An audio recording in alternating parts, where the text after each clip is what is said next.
ये जो शब्द है ना, ये भारतीय लोकतंत्र के एक बहुत ही नाजुक और अहम पल की कहानी कहते हैं।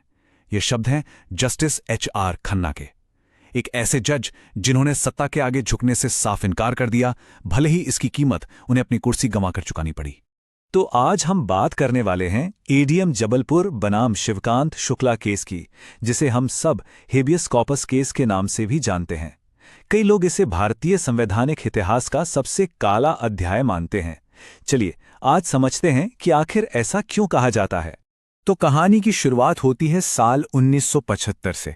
देश में आपातकाल यानी इमरजेंसी लगा दी गई थी, और यही वो माहौल था जिसमें हमारी न्यायपालिका की अब तक की सबसे बड़ी परीक्षा होने वाली थी। और देखिए सब कुछ कितनी तेजी से हुआ। जून 1975 में इमरजेंसी की घोषणा हुई।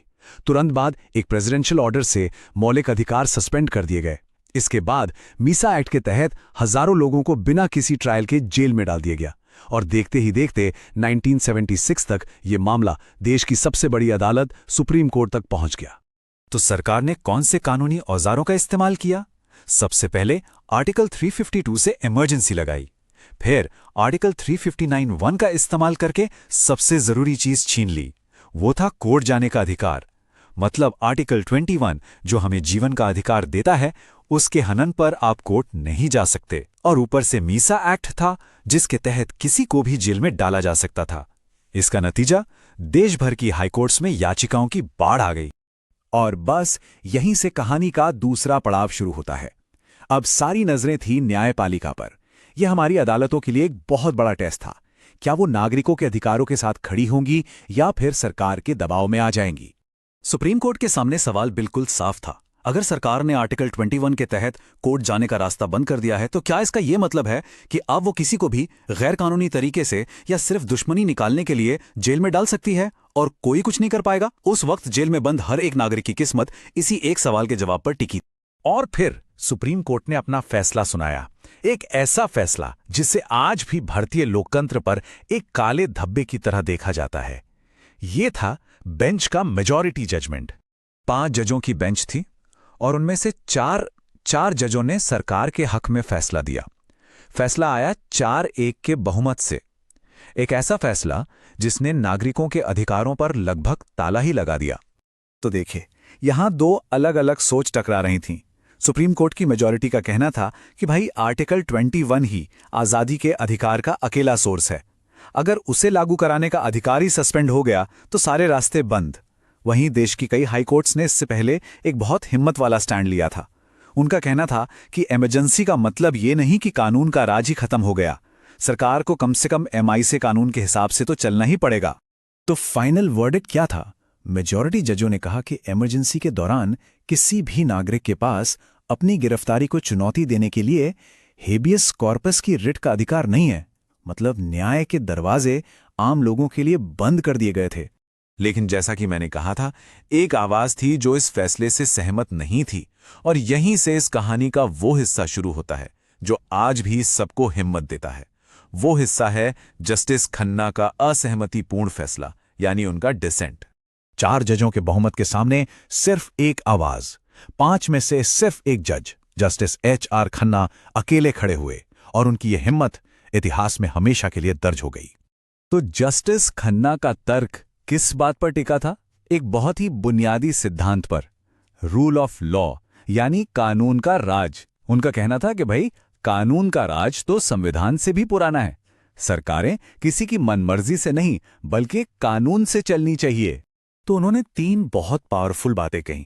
पहली बात कि जीने और आजादी का अधिकार हमें संविधान से मिला कोई तोहफा नहीं है, ये तो एक बेसिक ह्यूमन राइट है। दूसरी, राष्ट्रपति का ऑर्डर सिर्फ फंडामेंटल राइट्स को लागू करवाने से रोकता है, लेकिन अगर सरकार कोई गैर कानूनी काम करे तो उसे चैलेंज करने से नहीं रोक सकता। और तीसरी और सबसे अहम बात, अदालतें ये देखने के लिए हमेशा हैं कि सरकार कानून के हिसाब से काम कर रही है या नहीं। और इस हिम्मत की उन्हें एक बहुत बड़ी कीमत चुकानी पड़ी।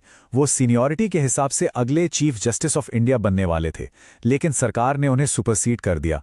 मतलब उनकी जगह एक जूनियर जज को CGI बना दिया। और इस बात पर जस्टिस खन्ना ने अपने स्वाभिमान को चुनते हुए तुरंत इस्तीफा दे दिया। पर कहानी यहां खत्म नहीं हुई। सवाल ये है कि फिर क्या हुआ?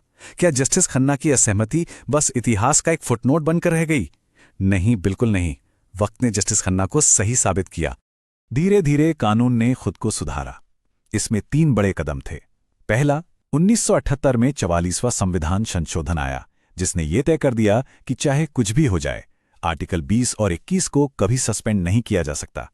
दूसरा, मेनका गांधी केस ने आर्टिकल 21 के दायरे को और भी बढ़ा दिया।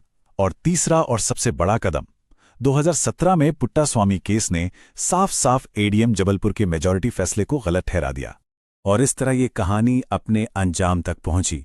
41 साल बाद देश की सर्वोच्च अदालत ने खुद ये माना कि एडीएम जबलपुर केस में जस्टिस खन्ना की अकेली आवाज ही सही थी, उनकी असहमति ही सही कानून थी, और आज भी है। ठीक है, तो जो लॉ स्टूडेंट्स इसे देख रहे हैं उनके लिए एक स्पेशल सेगमेंट है। एग्जाम में इस केस को कैसे हैंडल करना है, आइए उस पर एक नजर डालते हैं। अगर एग्जाम में ये केस आता है तो बेस्ट तरीका है आईरैक मेथड यूज करना, यानी इशू, रूल, एप्लीकेशन और कंक्लूजन। तो इशू क्या है? क्या इमरजेंसी में हेबियस कॉर्पस मिल सकता है? रूल क्या है? आज का रूल है हाँ, 44th संशोधन और पुट्टास्वामी केस की वजह से। एप्लीकेशन में आप जस्टिस खन्ना के रूल ऑफ लॉ वाले तर्क को समझाएंगे। और कंक्लूजन, वो बिल्कुल साफ है, एडीएम जबलपुर का बहुमत का फैसला गलत कानून था और एक नेगेटिव प्रेसिडेंट है। और हां, इसे याद रखने के लिए एक छोटी सी ट्रिक। एडीएम को याद रखिए ए डिस्क्रेडिटेड मेजॉरिटी से, यानी एक ऐसा बहुमत जिसकी आज कोई कानूनी मान्यता नहीं है। इससे आपको हमेशा याद रहेगा कि जस्टिस खन्ना का डिसेंटिंग ओपिनियन ही आज का सही कानून है। तो आखिर में हम आपको इसी सवाल के साथ छोड़ जाते हैं। ये सवाल एडीएम जबलपुर केस का दिल है और आज भी उतना ही जरूरी है कि देश की सुरक्षा और एक इंसान की आजादी के बीच वो सही लाइन, वो सही संतुलन कहाँ होना चाहिए। इसी संतुलन को ढूंढना और बनाए रखना एक सच्चे और मजबूत लोकतंत्र की पहचान है।